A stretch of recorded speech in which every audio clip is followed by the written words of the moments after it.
손금에서 새끼손가락 아에서 비스듬한 선의 의미는 손금 운세에서 새끼손가락 아래에서 비스듬한 선이 나와 있는 경우 어떤 의미일까요? 새끼손가락 아래 부푼 부분에 나타나는 선으로 잘 알려진 것으로는 재운선을 들 수 있습니다.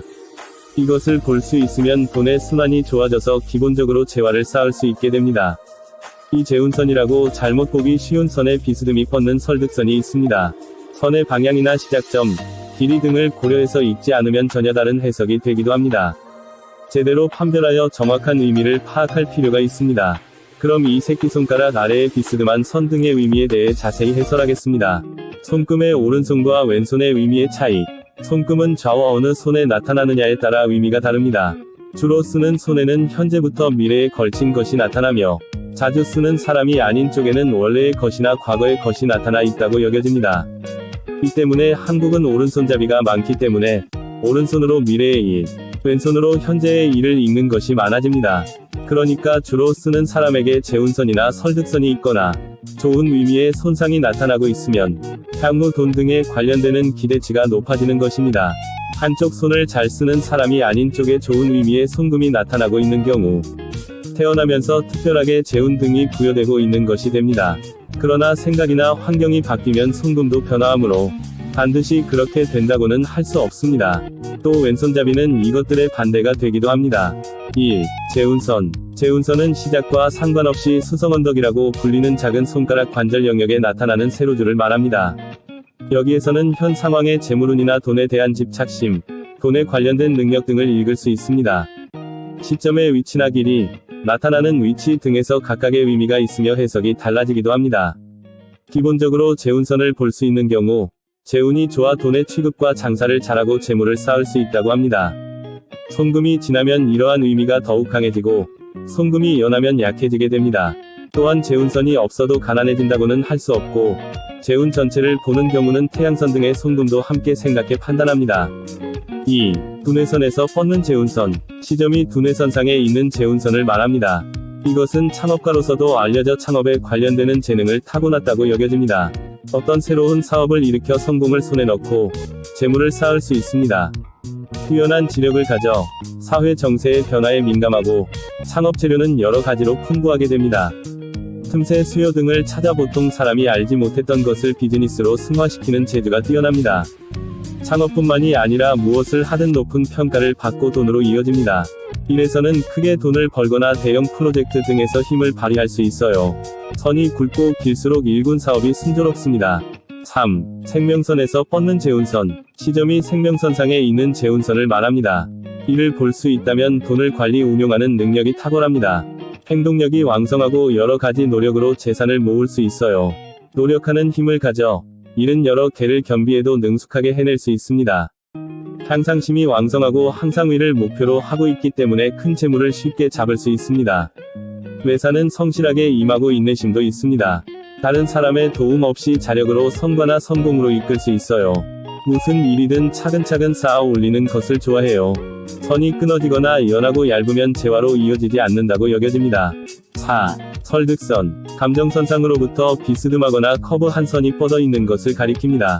직선적으로 뻗어 있으면 재운선이 되기 때문에 판별이 매우 중요합니다. 이를 볼 수 있는 경우 사교성이 풍부하고 자신의 생각과 기분을 전달하는 데 탁월합니다. 처음 보는 사람과도 친밀감을 쌓을 수 있고 인맥은 넓어집니다. 첫인상이 좋으며 대인관계는 기본적으로 양호합니다. 자신이 생각하는 것을 정확하게 전달할 수 있기 때문에 사업이나 연애가 원활하게 됩니다. 커뮤니케이션 능력이 뛰어나 교섭하는 능력이 뛰어나 사람을 설득하는 분야에서 활약이 크게 기대됩니다. 의견이 다른 사람에게 납득이 갈 때까지 능숙하게 이야기가 진행될 수 있어요. 5. 재운선의 스타선. 스타선은 별문이라고도 하며 짧은 3에서 4개의 선이 별처럼 교차하는 것을 말합니다. 인기와 행복을 부르는 손금으로 알려져 있습니다. 이것이 재운선상에 나타나 있는 경우 금전적 재운이 조화를 이루어 차례차례로 돈으로 연결되는 행복을 불러들입니다. 돈 회전이 아주 좋아져서 돈에 대하여 고생이 없어집니다. 큰 돈을 벌기 위한 징조가 되고 복권이나 도박으로 일확천금도 꿈은 아닌 것 같습니다. 예기치 못한 큰돈이 겹쳐 착실하게 재물을 쌓을 수 있다고 여겨집니다. 한편으로 금전적 재운을 과신하고 있으면 생각지도 못한 금전적인 트러블에 휘말릴 수도 있는 것 같습니다. 사기 등에는 주의할 필요가 있습니다. 6. 재운선에 있는 섬. 섬은 줄무늬나 아일랜드라고도 하며 섬과 같은 형태로 둘러싸인 선을 말합니다. 어디에 나타나도 그곳의 의미를 약하게 하여 부정적인 면을 두드러지게 합니다. 이것이 재운선상에 있는 경우 금전적 재운이 침체하는 상황에 있다고 여겨집니다. 예상치 못한 손실 등이 발생하기 쉬워집니다. 돈벌이 얘기에 속고 속아 넘어갈 가능성도 커져요. 재운은 적당히 있기 때문에 수입이 있어도 그것을 웃도는 지출이 있기도 합니다. 이래저래 돈이 모이기 어렵고 재화를 축적할 수 없게 됩니다. 저금이나 재산을 처분하는 것도 생각할 수 있습니다.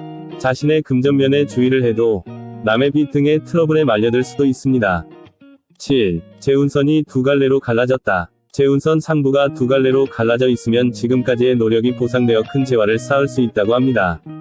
재운선 하부가 두 갈래로 갈라져 있으면 노력의 결과 경제적인 토대를 제대로 구축할 수 있다고 여겨집니다. 재운선이 V자, 형으로 나뉘어져 있으면 재운선이 양호하고 돈에 관련되는 관심이나 관리 능력이 높다고 여겨집니다. 재운선이 역V자, 형으로 가지 나뉘어 있으면 사람과의 연결에 의해서 재운선이 높아진다고 여겨집니다. 사람의 도움을 받기 쉽고 폭넓은 인맥 등이 돈으로 이어집니다. 돈이 궁해지면 구원의 손길을 누군가가 내밀어 주기도 하고 결혼 상대의 수입만으로 부유하게 살 수 있기도 합니다. 끝으로 재운선은 손가락 아래 부푼 곳에 나타나는 선으로 여러 가지로 나타납니다. 재운선이 있으면 기본적으로 돈의 취급과 상대가 풍부의 재물을 축적할 수 있다고 합니다. 돈의 선상에서 성장하면 기업가로서의 재능이 풍부하다고 여겨지며 생명선상에서 성장하면 돈의 관리 능력이 뛰어나고 행동력이나 노력에 의해 재화를 축적할 수 있음을 알 수 있습니다. 이 재운선이라고 잘못 보기 쉬운 설득선은 감정선 상에서 비스듬히 뻗는 것입니다. 새끼손가락 아래에 담긴 메시지를 잘 활용했으면 좋겠어요.